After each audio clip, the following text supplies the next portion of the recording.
about performance management today.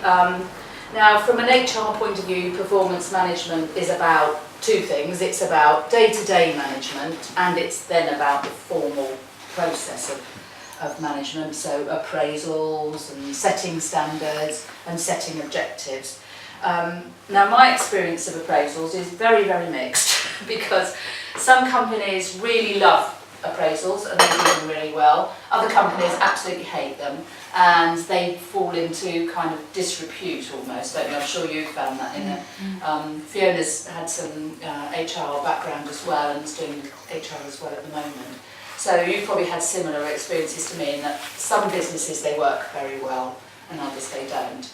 I really would recommend though that you do have a formal appraisal process, because it means that you sit down every year and talk to people. On a day-to-day basis, you're probably just talking to them about work problems, issues, things as they happen.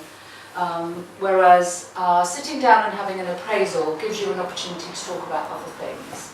We'll talk about that a little bit further on.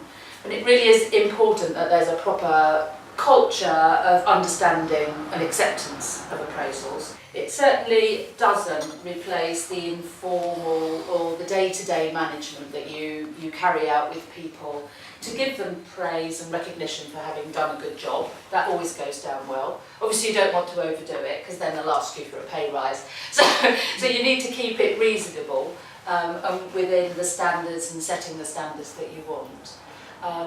And also to deal with problems as they arise, because I find very often people haven't dealt with a problem. A client will call me in and say, oh, this has been building up and up and up, and now I need to do something, and really come in and sack them normally.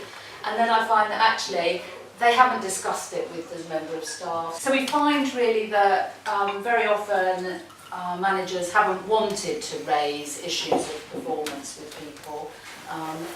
Or take up any problems with them because really they're scared to do it. So monitoring individual performance and team performance as well, giving feedback on performance, and delivering bad news in the right way, in an objective way, so that you can get people to improve.